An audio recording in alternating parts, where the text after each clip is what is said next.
సృష్టిలో సగభాగమే స్త్రీదేహమే దైవాలయమేగా.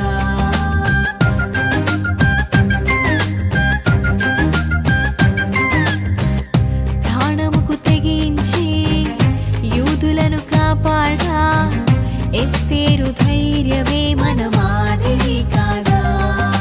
సంఘములో సేవ చేయు మాన్యులైన స్త్రీలు, జ్ఞానముతో గృహమును కట్టే నారీమణులు, హింసలను పొందే పరిశుద్ధులైన స్త్రీలు దేవుని ఆలయమందు బహుధన్యులు. సైన్యమే క్రీస్తు సైన్యమే, స్త్రీలే దైవవరమే. సైన్యమే క్రీస్తు సైన్యమే, స్త్రీలే దైవవరమే.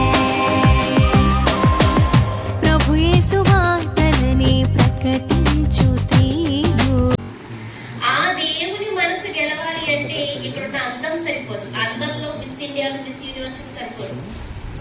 మనకున్న ఉద్యోగ స్థాయి, నువ్వు ఐఏఎస్ అయినా, ఐపీఎస్ అయినా, డిఎస్పీ అయినా, అది లేకపోతే ఇంజనీర్ అయినా, నీకు ఎన్ని కంపెనీలు ఉన్నా, ఎంత డబ్బు సంపాదించినా దేవుని మనసును గెలిచి ఘనతను పొందడం కష్టం.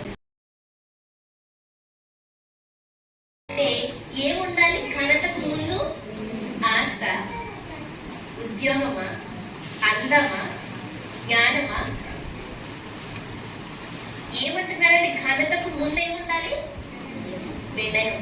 అంటే మహాగణుడు, మహోన్నతుడైన దేవుడు ఒక మనిషికి ఘనతనివ్వాలి అంటే ముందు ఆ మనిషిలో దేవాది దేవునికి సైన్యమే కదా.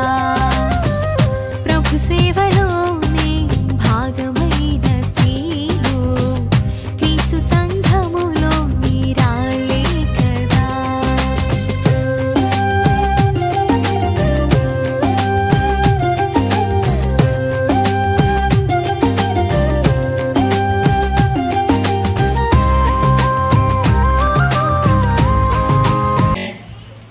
ఎలా బూడిద చేసి ఎలా చేశాడో ఒక్కసారి ఆదికాండం 13వ అధ్యాయం 10వ వచనంలో చూద్దాం. 13వ అధ్యాయము 10వ వచనంలో లోతు తన కన్నులెత్తి యోర్దాను ప్రాంతమంతటినీ చూచాడు. ఈ మాట చూడండి. యెహోవా సొదొమ గోయకు వచ్చు వరకు అదంతయు యెహోవా తోట వలెను, ఐగుప్తు దేశం వలెను, నీటి పాలు దేశమై ఉండేది. అసలు సొదొమ గొమొర చూడడానికి ఎంత బాగుంటుందో తెలుసా? ఎంత బాగుంటుందంటే, అబ్బా ఇది యెహోవా తోట అంటే దేవుడే తోటేస్తే ఎంత అద్భుతంగా ఉంటుంది. ఏది మనలాగా ఎంత చక్కగా ఉంటుందో. ఇంకేమన్నాడు? ఐగుప్తు దేశము వలె నీళ్లు పారు దేశం. ఐగుప్తు దేశంలో నీళ్లు కొరవా? ఎందుకంటే పెద్ద